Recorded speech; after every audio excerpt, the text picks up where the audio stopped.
Hello and welcome into the Knicks-Verse. My name is George, and if this is your first time here, or you've been here before but have not subscribed yet, please do so and turn on the notification bell so you're alerted when these videos get dropped. Also, hit that thumbs up button for me and drop your comments. Definitely want to hear your thoughts and feelings, especially about videos like this, which dive into rumors, and that's what we're going to do right now. Let's get to it. So, big news, well, kind of not big news. I mean, there was some big news, actually. We don't know for sure if it's real. It's just more rumors. Keith Pompey, who writes for the Philadelphia Inquirer, tweeted out, Sixers James Harden expected to reunite with Rockets in free agency, sources say. Then Stephen Bondy retweeted upon that, stating, been told since mid-season that Joel Embiid is the guy to watch for the Knicks, and Philly's playoff flameout only intensified that belief. Okay. So, the New York Knicks, Joel Embiid? Whoa. All right, let me just show you a little bit of, put a little trade framework out there. Got it from the NBA Analysis Network. Not taking this one seriously. It's from March 3rd. Things have changed since then. But just to give you a little parameters here, Sixers receive R.J. Barrett, Mitch Robinson, the 2024, 2025, 2027, and 2029 first-round picks. Not sure why they think the 25, because you can't give up 2 picks in a row. I guess we'd have to have 1 pick convey, because you can't give up your pick. You can't be left without a pick 2 years in a row in a trade. So I don't know if that was a typo or whatever, but that's the situation, and we'd get Joel Embiid in return. Now, the Sixers would never make this trade because obviously, I mean, they probably could get more in terms of players from other teams, not necessarily in terms of picks, because we got a lot of picks. Basically, Utah, OKC, and the New York Knicks are the ones that have the most picks available moving forward into the future. So that's why it puts us in this conversation. And the other part of this, and the reason why, well, let's get to this other part here. Let me show you this. This is the actual deeper dive into this whole notion. Joel Embiid trade rumors, Knicks eyeing NBA MVP after Sixers playoff loss to Celtics. You can see here, according to Stephen Bondy of the New York Daily News, sources have said since mid-season that Embiid is a guy to watch for the Knicks, and the Sixers' second-round playoff loss only intensified that belief. However, it wasn't just that. The Sixers fired head coach Doc Rivers in the wake of the loss to Boston, and there could be more major changes on the way, as Keith Pompey of the Philadelphia Inquirer reported Friday that NBA executives expect star guard James Harden to opt out of his contract with the Sixers this offseason and return to the Houston Rockets in free agency. Now, there's a good reason why he wants to return. Obviously, he was there before. He has tremendous roots there. His mother still lives there, and they treat him like a god in Houston. And why not? You know, he went there. He led the league in scoring. From there, reinvigorated the franchise, and they've been doing a rebuild since he left. Well, so, okay, interesting. But I'm not going to question the motives of people and all that jazz. But if Harden wants a chance to win the ring, he should stay with the Sixers. Now, of course, it's going to come down to money, so we'll see. Daryl Morey's already on record saying he wants to re-sign and bring back Harden. So those are the situations. So that's why this is all pure rumor speculation. This is if Harden leaves. So I've already stated why he may not leave, because, he wants to win. He definitely wants to win. So this is interesting. Now, Joel Embiid's stats right here. He led the league in scoring, double-double, basically averaged, he did double average, 10 points, 10 rebounds per game, 4 assists, shot 54.8%. He's obviously a tremendous player. He's 29 years old. He'll be 30 next year. And the man is tremendous. Was MVP, fabulous. However, he did wear down as the season went on. He is injury-prone in general. The most games he ever played in a season was 68, and that was the previous season. Excuse me. This season, he's played 66 games. And in the beginning of his career, he missed almost the first 2 seasons. Excuse me. So you're dealing with a big man, who's getting older, a lot of wear and tear on the knees and the ankles. He is injury prone. And he did fade in the playoffs. Usually great players play even better in the playoffs than they do in the regular season. He's had many opportunities to try to get the Sixers at least even out of the second round. Has not been able to. Sixers were ousted in Game 7 by the Celtics in the second round. The Knicks were ousted by the Miami Heat in the second round as well. So if you're talking about a guy who cannot even carry his team to at least the Final Four, respectively, of the NBA, then it makes you wonder, how much are you willing to give up for him? Now, we know that he is one of the top 6 players in the NBA. There's no doubt about that. He was the MVP. But is his style of play, can that style of play win the chip in the NBA? That is the main question here. And if you put too many assets in a package to try and acquire him, I think it's going to cost a lot to acquire him. Now, there is one scenario where I would be curious in a trade for him, and that would be in including Julius Randle. That's right. Include Julius Randle in the trade. Now, when you ask me, you're like, wait a second, why would we trade away our All-NBA, All-Star guy, include in this trade, and still give up draft picks and all that stuff to acquire Joel Embiid? Well, you'd have to give up less draft picks, number one. I mean, just would. Probably give up 3 draft picks, maybe 4. In this scenario, I think without a key piece like a Julius Randle in the trade, I think you're probably going to have to give up at least 5 first-round draft picks. This is why that other trade scenario just didn't make sense that was proposed. It's going to be at least 5. So the idea is to try and conserve that, get it down to 3 first-round draft picks, include Julius Randle, and some kind of salary to make the salaries match. So Evan Fournier, that makes sense. The Sixers can go turn around and flip Fournier for something, and then the Sixers have basically a power forward to put next to Tobias Harris, who can be the small forward, and you have Tyrese Maxey as your starting point guard. That's a good team. That's a team that could probably return back to the Eastern Conference semifinals. Now, will they get to the conference finals? Probably not. But they didn't do it with Embiid on the team now, and with Harden. And Harden is most likely going to leave. So in that scenario, a Julius Randle for Joel Embiid deal, if those are the 2 centerpieces, could be very interesting, because you add Joel Embiid to your team. Of course, you still have the same issues with the injury issues, because, look at Randle. He's a workhorse. Averaged the most minutes in the past 3 seasons of any player in the NBA. But he did eventually wear down himself. He got that ankle sprain. He was looking gassed in many games. Now, a lot of that could be the Thibodeau factor, the way he uses and abuses his players and stuff, especially in the regular season. All those things need to be factored in. But that's a trade scenario that has some possibility, and there is precedence for it. Let me show you guys. So, Mike Vaccaro wrote this excellent article that was in the New York Post last week. Or was it last week? Yeah, it was last week. It was last weekend. And he wrote, Walt Bellamy trade provides lesson for how Knicks should deal with enigmatic Julius Randle. In the article, just going to read a little bit of it. Here is Pete Axthelm in his masterpiece 1970 book, The City Game, describing Bellamy, whom the Knicks acquired from the Baltimore Bullets on November 2nd, 1965. In exchange for Johnny Green, Johnny Egan, Jim Barnes, and cash, Bellamy averaged 18.9 points and 13.3 rebounds in shooting 52.2% across 268 games as a Knick, and finished number 60 on the Post ranking of top 75 Knicks of all time in 2021. But this is from the actual book. Bellamy remained the most frustrating enigma in the sport. Bellamy would outplay Wilt Chamberlain one night, then wander trance-like through the next 2 games. To sophisticated Garden fans, the answer seemed obvious. Trade Bellamy for a top forward. Accomplishing this, however, was not simple. Standout forwards were scarce on the trading market, and whatever his flaws, Bellamy was still one of the game's ranking big men.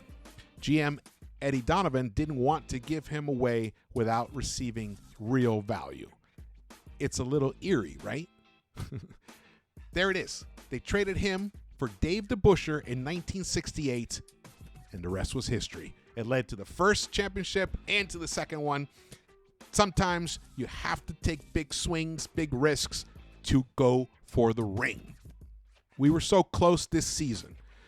There was a path this year, it turned out. Once the Bucks, Giannis got hurt and Miami were able to overcome the Bucks in that first round, we should have been able to take care of business against the Heat. But again, Randall was hurt. Brunson, his ankle was a little tweaked, but even he was able to overcome it. And the Knicks were right there to take it. But Game 6, Randall, RJ, and the whole team basically could not hit a three-point shot except for Jalen Brunson. Jalen Brunson was the reason the Knicks even had a chance to move forward. And Jalen Brunson has been on a team that got to a conference finals. Remember that. It does matter because it shows that they understand how to be part of a team or even lead a team that can guide its way through the perils of the playoffs and get as far as you can possibly go. They got second. They got right below the finals, the Western Conference Finals. That is definitely something to be commended, which is something that I'm discounting with Embiid because he hasn't been able to take his team to the conference finals. So in this scenario, this is a very similar situation. What do we do with Julius Randle? Do we just run it back, just add a few pieces here and there and try to make it back to the Eastern Conference semifinals and maybe hope that the next year we'll get even further and get to the actual conference finals and the actual NBA finals and actually have a legitimate chance of winning? It's a lot of question marks. It's a lot of question marks, especially with Julius Randle, who regressed in the playoffs tremendously. So, this is what's at stake here. Now, do the Knicks look for another alternative? I think maybe we do. Let's see. Do the Knicks look at someone like Zion Williamson? You're probably wondering, Zion is hurt. He didn't even play. You're saying you have injury issues with Joel Embiid, but not with Zion? Oh, no. I have the same issues. In fact, there's even more of a concern about Zion because we still haven't really seen him out there. The most games he ever played in a season was, I think, 68 as well. What was the most Zion played? 61. 61 games. So he's definitely a health risk. There's no doubt about that. However, I am 100% convinced that if Zion Williamson is healthy and available to play or healthy enough to play on a team that gets into the playoffs, that team has a legitimate chance of winning it all. Zion Williamson is a type of talent that you just rarely see in the NBA. When he's healthy, he will be one of the top 5 players in the NBA. He could be an MVP candidate. And he's 22 and he's barely even played, untapped potential. And if you're wondering about his shooting, look, compared to the career three-point shooting for Randall, 33.6%. Career three-point shooting for Embiid, 33.7%, just a tick up. Zion's is 34.3%. So he's like a little bit better, but right in there, but his volume was much lower. But I've seen him like rattle off and just shoot and hit 3 points left and right. But when you have the ability to just blow past everybody and get to the hoop, that's what you're going to keep doing. And just to even like drill that in even further, Randall's career field goal percentage is 47%. Embiid's career field goal percentage is 50.1%, which is outstanding. Zion's career field goal percentage is 60.5%. We're talking about a talent that is just beyond everything. The problem is that he hasn't been healthy enough to play. So there's a gamble there. Would you trade Julius Randle straight up for Zion Williamson? That is the question. Makes sense for the Pelicans. The Pelicans, it makes a lot of sense for the Pelicans. They're going to get someone who is a workhorse, generally healthy, gives you similar numbers to Zion, but will be around. And he will also give you more rebounding than Zion gives you. And your team is already a nice team. You have a nice team put together there in the West. And if you were able to bring in someone like a Randall, that team could probably compete to get to the Western Conference Finals with Randall, with McCollum, with Ingram, with Trey Murphy, Herb Jones. I mean, that is a really nice team right there. And with who do they have? I think they have Valanciunas. So that Pelican team is loaded. It's got some really nice players on there. Randall would bring that physicality that they might be lacking, and he would also allow Brandon Ingram to truly, totally flourish into being a true number one. That's the way I see that playing out. For the Knicks, the Knicks end up getting a player who has MVP potential without having to give up everything to acquire him. So and the reason that the trade could make sense is because we take on the risk, the health risk. So that's why we're not going to give up as many pieces, as many picks as you would in a Joel Embiid situation. So in this scenario, in my opinion, I would rather take the risk to go for a Zion straight up for Julius, and maybe a couple little things just to sweeten the deal a little tiny bit, but really at the core, it's a Zion for Julius deal. Julius for Joel Embiid deal would require many more pieces involved. I'm hoping for just 3 unprotected first round picks and then 1 protected that we got from another team, so it's 4, and then we give them Fournier, and they probably would want 1 other young player. We're starting to really, strip our roster down. And the thing is, one question that becomes is, well, if you do take the gamble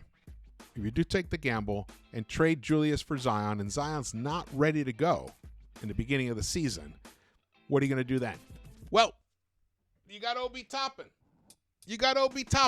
Obi Toppin can hold it down for a month or 2 while Zion gets himself into playing condition and learns the Thibodeau system. This could be something tremendous. And then you have the Dukies with the Wildcats, RJ, Zion, Brunson, re-sign Hart. I would go after Max Strus. I would definitely go after Max Strus. I like him for this team. Guy can shoot. He can defend. He can drive. He's a very interesting player. I'm a big Max Strus fan. He won me over in this playoffs. So the question becomes, how do you guys feel? Those are my 2 cents about it, or more than that. It's like 18 minutes worth about it. The thing is, I feel like Joel will not actually become available.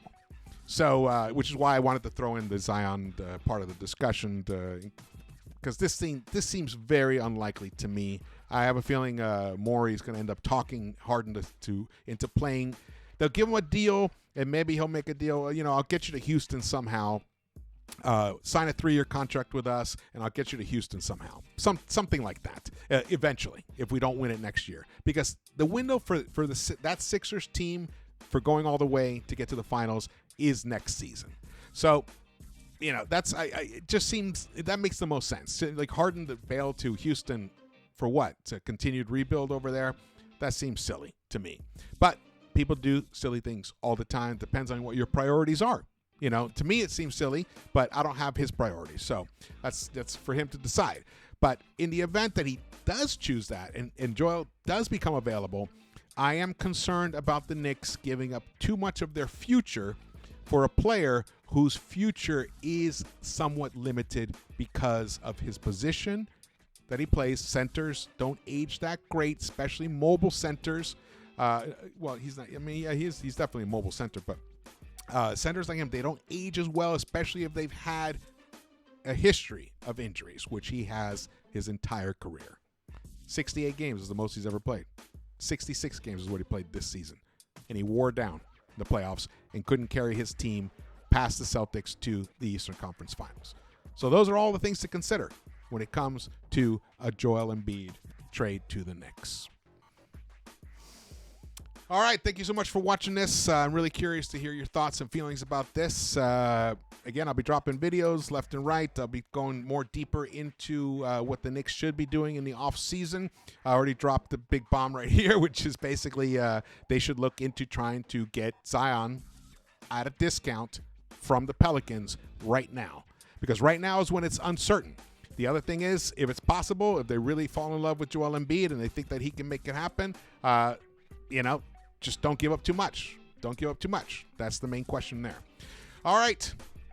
See you around the Knicks-Verse.